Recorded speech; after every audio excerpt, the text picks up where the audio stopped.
Okay, so to start out with Riemann sums, when you first have a Riemann sum problem, the first symbol that you'll see in front of your problem is this E figure, and the E figure is the sigma notation symbol, and so you'll see there's a bunch of variables next to it and on top of it and below it. So to start out with the Y, whatever is on the top of your sigma notation symbol, that will be whatever number is at the end. And then on the bottom here, you have k equals x. Whatever the x value is, it's what is going to start that equation. So let's say you have on the bottom you have 1, and on the y, and on the top the y you have 10. That means that you'll go from 1 to 10 with your numbers. So it's the start, which is the x, and then the end, which is the y. Alright, so to start out here with a problem, we have 4 on the top, k equals 1, and then on the side we have k squared. And so that side, whatever's on the side, will tell you kind of like the function that these numbers are going to go through. So to start out, as said before, we're going to start with 1 and we're going to end with 4. So we're going to take our first value, which is 1, and put it into k squared. So it's 1 squared. Pretty simple. And then we're going to take our next value, which is going to be 2. And we're going to do 2 and put that into k squared and get 2 squared. And then we're going to take 3 and go 3 squared all the way up to 4 squared. And when you add all those values, you get 30. So that was a pretty basic one, but there are definitely a few that are harder. So for this one, we have 4 on the top and 1 on the bottom again, but this time it's a bit of a different and a little bit harder function value of k plus 3 over 2. And so for this one, same thing with our values. We have 1, 2, 3, and 4, and we're just going to put each of those values into this k plus 3 over 2 equation. So we're going to get 1 plus 3 over 2, plus 2 plus 3 over 2, plus 3 plus 3 over 2, plus 4 plus 3 over 2. And you're going to add all those up, and that will equal 11. So this part, the sigma notation shouldn't be that hard. It's a pretty easy concept to get down, but it's definitely easier to see it done out and then go and do it instead of just hear it and then go do it. Okay, so integrals are another pretty easy topic here. So whenever you see one of these integrals, it's going to be a problem that looks very similar to this. It's going to start out with a limit of n going to infinity. So that's kind of like a trigger, I guess, if you want to know that it's an integral. And then you have similar to what we just did, or exactly what we just did, the sigma.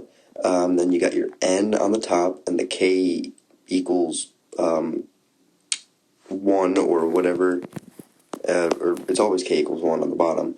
And then you'll have a ck plus, or it's ck, and then whatever the function value is for this, it's plus 2, and then times this a little symbol there, which honestly you can kind of just let go of. It turns into dx at the end of the problem.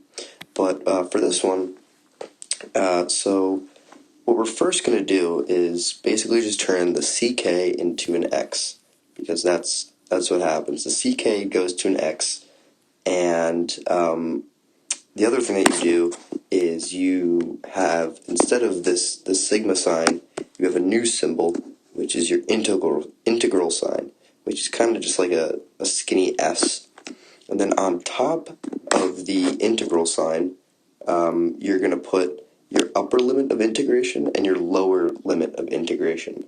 So the lower limit of integration in this example will be -4, and the upper will be 4. Pretty simple. And then you're just going to write, you're going to take out the ck once again and fill it with x plus 2, and then the symbol at the end there is just going to turn into a dx symbol. And that is, that's all you do for these, actually.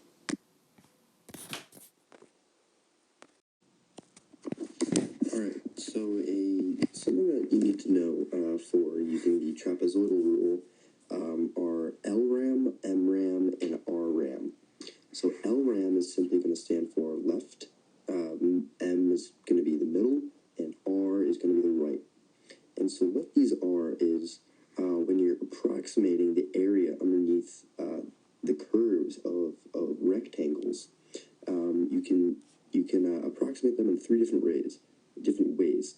You can kind of approximate them when it's on the left, when it's in the middle, and when it's on the right. And so as you can see from these pictures, well, they're not fantastic pictures, but the LRAM, as you can see, the line is hitting the rectangles at the top left. And the MRAM picture, the curve is hitting the rectangles in the middle of the top. And on the RRAM, it's hitting them on the right side of the top of the rectangles. And so these are just ways that you're able to approximate the curve underneath the rectangles. Alright, we're going to do this first trapezoidal problem here. And to first start out, we're going to find our h value. And the h value is going to be your highest value minus your lowest value divided by the amount of values that you have. So for this instance, it's going to be 8 minus 0 divided by 8, which is just going to equal 1. But be careful, because there's many times where this is not 1, it's 1/2 or 2, and whatever, I don't know, could be anything. And then you're going to multiply that value by the 1/2 that goes in front of the trapezoidal rule equation. So for this instance, we'll do 1 times 1/2, and we'll just get 1/2. So now on to kind of the meat and potatoes of this equation. So first, you're going to start out with f of x. So the first f of x, so like f of 0 in this case. And then you're going to go to f of 1. But it's not just f of 1, it's 2 times f of 1. And then it's going to be 2 times f of 2, 2 of f of 3, all the way till the end, where the end will just be f of x, just like the first one is. So as you can see here from the work, you have f of 0 plus 2 of f of 1 plus 2 of f of 2, all the way to just plus f of 8. So then what we're going to do is we're going to plug in all our values. So we have f of 0, which is 0, plus 2 times f of 1. F of 1 is 3, so it's 2 times 3 equals 2. And so you're going to do all that math out and get your values. And then you multiply them by the 1/2 and add them up, and then you get your answer. For this problem, there's a little more math, so just for the sake of this video, I'm not going to do that. But yeah, that's just about it for this problem. It's not terribly difficult.